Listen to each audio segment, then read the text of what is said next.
I'm joined today by decorated amateur boxer, three-time national champion, three-time British champion, multiple Box Cup winner, Cameron Paul. Thank you so much for joining me. Yeah, it's a pleasure to be here. It's good to have you here, man. And look, for the viewers at home who haven't come across you before, tell me a bit about yourself, where you're from, how long you've been boxing for, and what got you into the sport. Okay, so I started boxing when I was 10 years old. I started at an amateur club just outside Watford called Bushy ABC. Okay. I was trained by Mick Shinquin, who I actually recently saw during a sparring day. We're still very good friends, me and Mick. Nice. We get along well. And yeah, I started when I was 10. I competed for 11 years straight. During that time, I got to about 6 national finals, won 3 of those. Went to 3 European Championships, won 1 of those. 3 GBs, which I luckily enough won. And yeah, competed around Europe, multiple Box Cups. Wow. And yeah, I enjoyed my time doing it. Such an insane amateur pedigree. And if I were to take you back, like, how old were you when you had your first fight? So my first fight, I was 11 years old. 11 years old? It was actually, I remember it very clear, it was a Hoddesdon home show. Okay. It was in, if I'm correct, Enfield, and it was, which is North London, and it was against an Irish boxer who'd come over, they brought a whole Irish team over, and he'd actually had 2 fights already, and he stopped both of them, which I wasn't aware of. At 11 years old? At 11 years old, yeah. So I was actually, in a way, it was an international, but it was it was a funny day. I've still got it on tape. I watched it last year. It brings back a lot of memories. That's insane. So Yeah. when you think of that year from being 10 to 11 and jumping into your first fight, what's the first thing you noticed about the difference between training in the gym and boxing in the ring? Oh, it's the adrenaline. Yeah? It's adrenaline and nerves. I mean, that changes your perception of anything you do in life.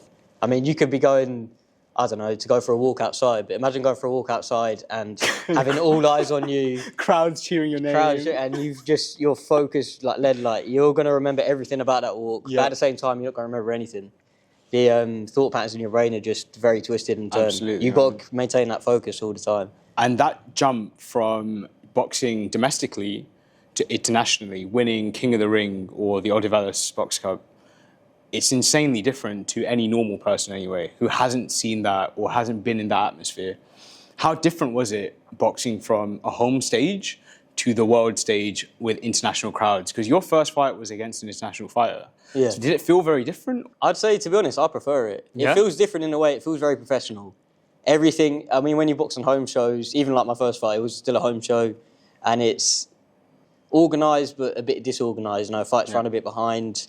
People aren't ready, you know, calling, where's his name, where is he, boxer, please come to the stage. Internationals, that doesn't happen. Yeah. If you're not there by a set time, the fight's called, you lose, you're out, next round goes on. Wow. I quite like that. I'm very structured, I like things happening in order.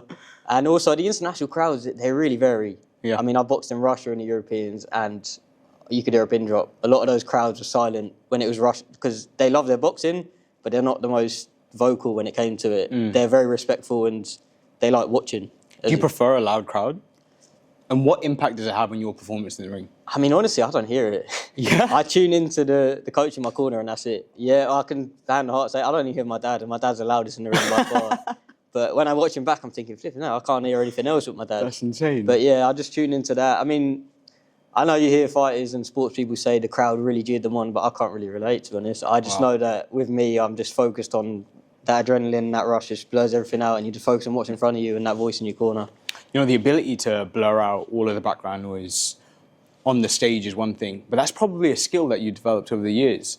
How did you develop the ability to drown out noise in your personal life and in your training to make sure that you can tap into that state anytime you need? I think, honestly, it's pretty simple, just living a quiet life. Yeah? I've never really been much of a social butterfly. I do like talking to people. People who are on my wavelength, like me and my best mate Ali over there, we clicked straight away when we met. We've only known him about a year and a half. Yeah. But my circle's very small.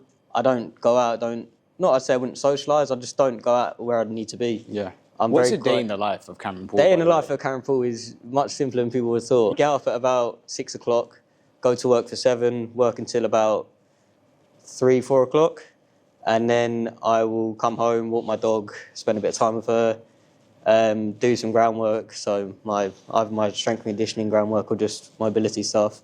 Yeah. Then normally around 7, 8 o'clock I'll go for my run, or sometimes I swim. That's a typical day. Training days at the gym, I'll be at the gym all day, to be honest. Come here for about 11, normally do a bit of tech work when I get here. Then around 1 o'clock I'll do pads with Coach Tristan. then we do some bag work, do some themes, seam pads, seam bag. And it's more of a lesson as opposed to just coming here and doing a bit of exercise. Yep. You know, you're always thinking, always learning.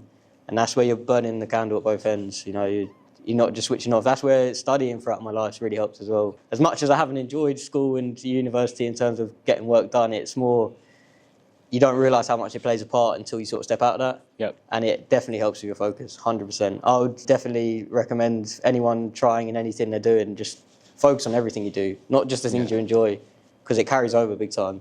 And I think when you're saying how do you block that out, it's having those other focuses.